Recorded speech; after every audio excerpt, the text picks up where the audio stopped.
Most retail traders assume support and resistance lines are arbitrary marks on a chart. But the truth is sharper. Those lines are the visible footprint of institutional algorithms and the collective behavior of thousands of traders. When you see a level hold repeatedly, you're not looking at a coincidence, you're looking at a battlefield where large players have placed their orders. In this episode, we dissect the mechanics behind support and resistance, why the most obvious levels are the most reliable, and how you can use this framework to simplify your own analysis. We'll ground everything in Bitcoin and Ethereum price action as of August 2026, and we'll show you how to think like an institution, not a retail trader. This is DeepQuant, and this is Market Structure Decoded. The first thing to understand is that support and resistance lines are not drawn by individual traders, they emerge from the behavior of institutional algorithms. These algorithms are designed to execute large orders without moving the market too much, so they place limit orders at levels where they expect others to act. When many institutions independently identify the same level, their orders cluster there, creating a self-fulfilling prophecy. Retail traders, seeing the level hold, also place orders, reinforcing the pattern. This is why a line that looks obvious on your chart is often the most reliable, because everyone else sees it too. The market isn't random, it's a complex system of overlapping algorithms and human psychology, and the lines are the visible residue of that system. Let's quantify the intuition. The probability that a support or resistance level holds depends on the number of times it has been tested and the strength of the order flow behind it. A simple model is that each test has a base probability of holding, say 50%, but this decays with each additional test because the level gets weaker as more orders are filled. We can write this as P, hold, equals P0 asterisk, 1, decay, caret, N1, where P0 is the initial probability, decay is a factor between 0 and 1, and N is the number of tests. This captures the idea that a level tested 3 times is less reliable than one tested once. It's a heuristic, not a law, but it helps you think about risk. Support and resistance are often treated as separate concepts, but they're actually the same phenomenon viewed from different angles. A support level is a price floor where buying pressure exceeds selling pressure. A resistance level is a price ceiling where selling pressure dominates. When price breaks through a support level, that level often becomes resistance on the way back up, because traders who bought at that level are now underwater and want to exit at break-even. Conversely, a broken resistance level often becomes support. This flip is the core of market structure trading. Understanding this symmetry helps you anticipate price reactions at levels you've already identified. The most basic support and resistance levels are prior highs and lows. These are the points where price has reversed before, so they carry psychological weight. When price returns to a prior high, traders who missed the last move may sell, while those who bought earlier may take profits. Similarly, prior lows attract buyers who see value. The key is that these levels are visible to everyone, so they become self-fulfilling. In Bitcoin's daily chart, you can often see price stalling at a prior high or bouncing off a prior low, especially if that level was formed on high volume. The more significant the prior swing, the stronger the level tends to be. When price moves sideways for an extended period, it creates a range with clear upper and lower boundaries. These boundaries are essentially support and resistance levels that have been tested multiple times. The logic is that neither bulls nor bears have enough strength to break through, so price oscillates between the two extremes. To trade a range, you only need to focus on the boundaries, ignore the middle. When price reaches the upper boundary, look for signs of rejection like long upper wicks or bearish engulfing patterns. At the lower boundary, look for long lower wicks or bullish reversal patterns. The more times a boundary is tested, the weaker it becomes, so be cautious after 3 or more touches. Trading support and resistance is about risk-reward, not certainty. The expected value of a trade at a level can be expressed as EV equals P, win, asterisk reward, P, loss, asterisk risk. For example, if you think a support level has a 60% chance of holding, and you set a reward of 2R and a risk of 1R, your expected value is 0.6 times 2, 0.4 asterisk 1 equals 0.8R, which is positive.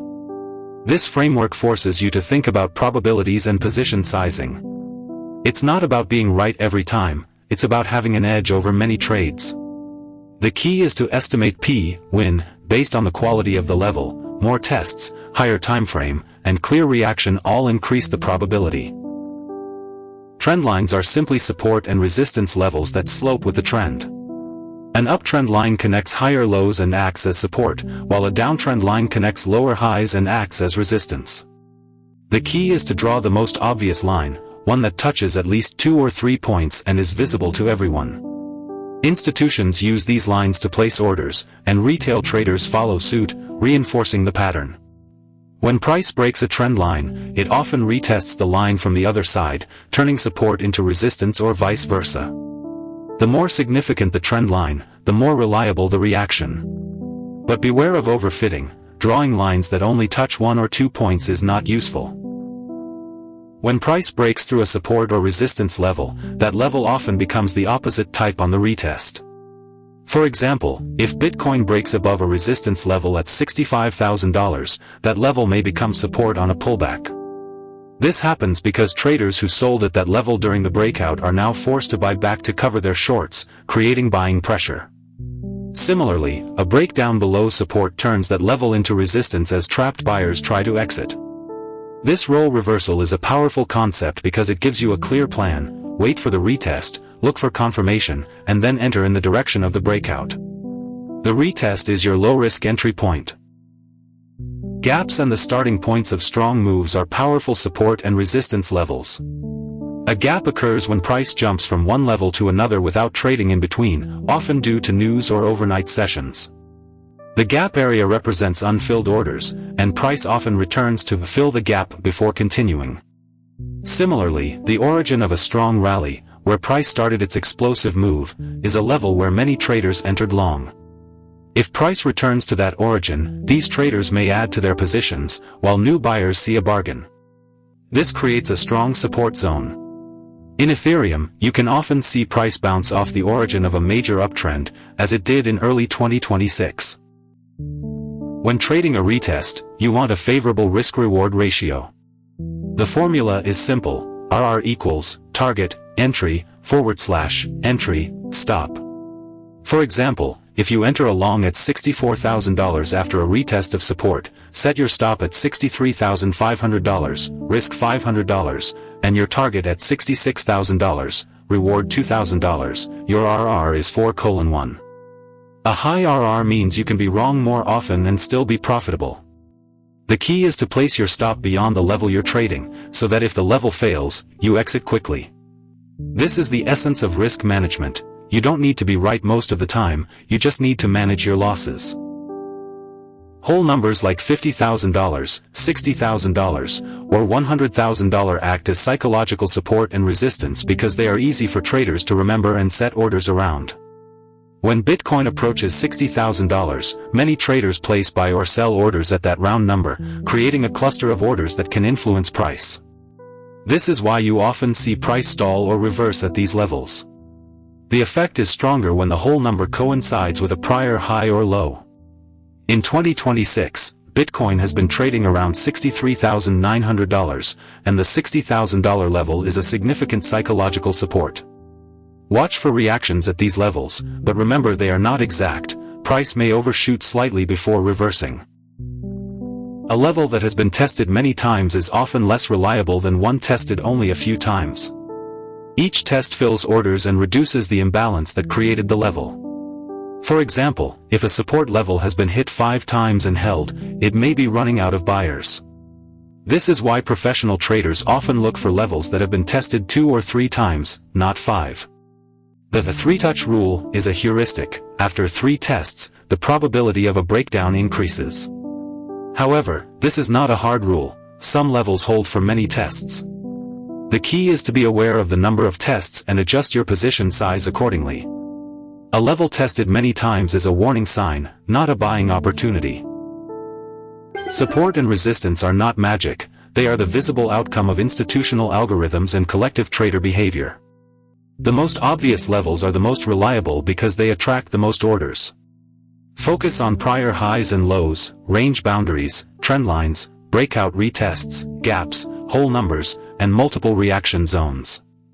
Remember that a level is just an observation point, not an automatic entry.